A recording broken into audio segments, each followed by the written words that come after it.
the village of Kangor, there lived a man named Dotun, a hardworking farmer who had built a thriving agricultural business from the ground up.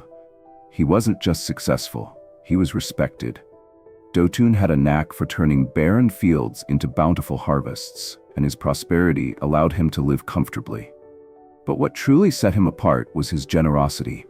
He often gave soft loans to market women and young farmers in the village, helping them grow their own businesses. It was his way of giving back, of lifting others as he had risen. As his business grew, Dotun began to dream bigger. He wanted to expand, to take his produce beyond the village and into international markets.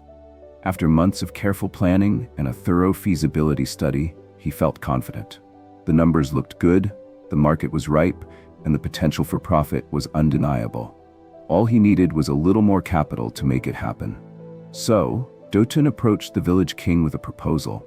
He asked for a loan of 10 million naira, promising to repay it within 2 years. The king, impressed by Dotun's vision and track record, agreed without hesitation.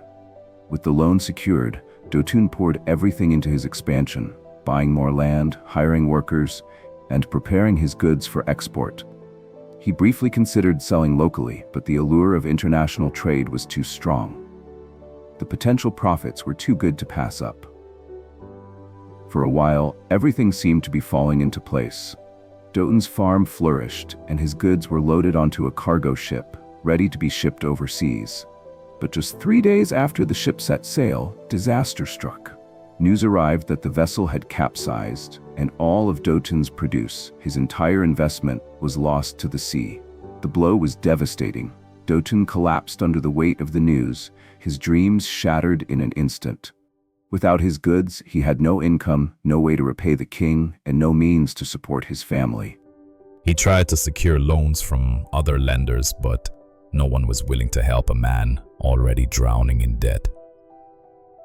2 years passed, and Dotun's financial situation remained dire. Then, one day, the king summoned him. Dotun arrived at the palace, his heart heavy with dread. When the king asked why he hadn't repaid any part of the loan, Dotun fell to his knees, tears streaming down his face. "Your Majesty," he pleaded, "I lost everything.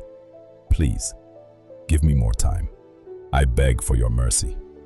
The king, moved by Dotun's desperation and the sincerity of his plea, decided to forgive the debt entirely. "You've suffered enough," the king said.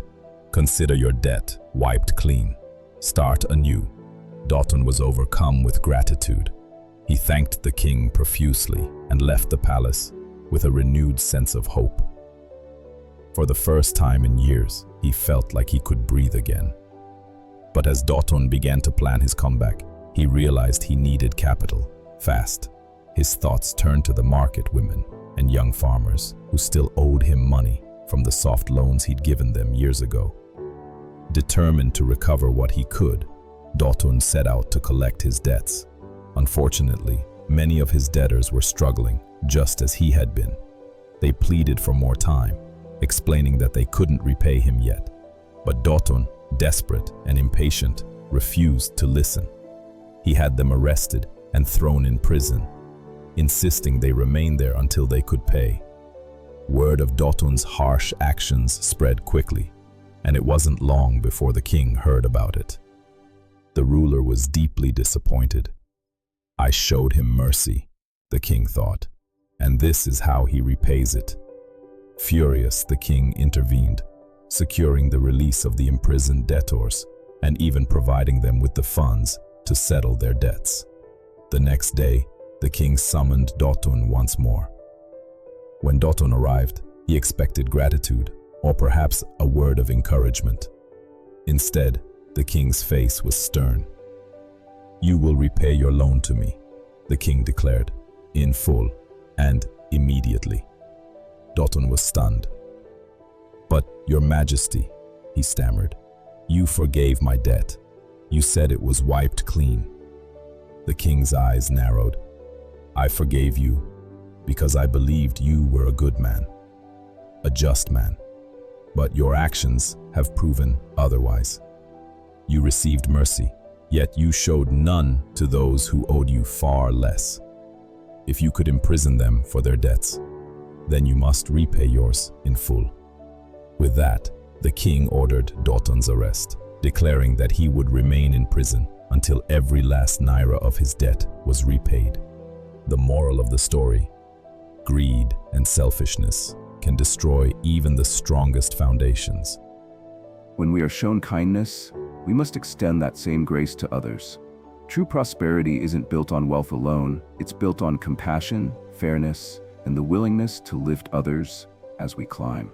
Dotun learned this lesson the hard way, a reminder that how we treat others, especially in our moments of power, defines who we truly are.